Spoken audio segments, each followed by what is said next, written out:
महादेव, हर हर महादेव, हर हर महादेव, हर हर महादेव, जय जय श्री राम, जय श्री राम, जय श्री राम। তো আজি আমাৰ লগত আছে আমাৰ দুটা দাদা। তো দুটা দাদা এতিয়া মানে লক্ষ্য হৈ আছে মানে কেদাৰনাথ যাব। আৰু দাদাৰ মুখৰ পৰা সুধো যে ক'ৰ পৰা ক'লৈ গৈ আছে। দাদা ক'ৰ পৰা ক'লৈ গৈ আছে? মই লখিমপুৰৰ পৰা কেদাৰনাথ গৈ আছোঁ।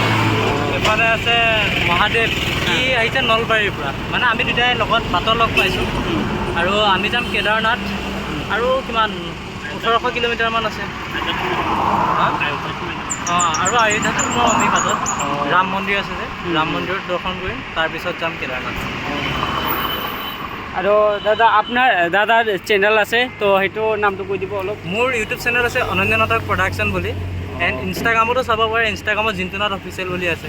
মানে ইউটিউবত যদি চেনেলটো বিচাৰি নাপায় ন, তেতিয়া ইনষ্টাগ্ৰামত জিন্তুনাথ অফিচিয়েল চাৰ্জ কৰি তাতে মোৰ চেনেলৰ লিংক আছে, যাব পাৰিব মোৰ চেনেলত। তো সকলে ইনষ্টাত যাই দাদাৰ চেনেলটো ছাবস্ক্ৰাইব কৰি দিব। আৰু ফেচবুকৰ পেজ আছে নেকি? ফেচবুকৰ পেজ আছে, জিন্তু ZG বুলি আছে, JINTUZG। আৰু দাদাটো অঁ, যাই হোক দাদা নলবাৰীৰ পৰা আহিছে আৰু এই দাদা লখিমপুৰৰ পৰা আহিছে। দাদা তোমালোকৰ কেদাৰনাথ পোৱাতে কিমান দিন সময় লাগিব? আৰু 10 দিন হৈ গ'ল, মানে লখিমপুৰৰ পৰা আহিছিলোঁ মই, এতিয়া 10 দিন হৈ গ'ল। আৰু মোৰ মতে 20 দিন 21 দিন লাগি যাব তাত পাওঁতে। ইমান পাৰফেক্টলি ক'ব নোৱাৰোঁ, কাৰণ দীঘলে তাই বাটত প্ৰব্লেম হৈ যায়, ৰৈ দিবলগীয়া হয় ন।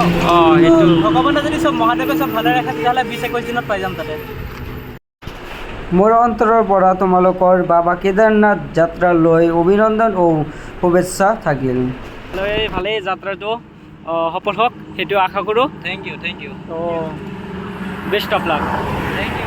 তো এই দুটা দাদাকে দেখে মনে হচ্ছে যে নিজের উপরে বিশ্বাস থাকলে জীবনে যে কোনো কাম সহজভাবেই সফল হওয়া যায়।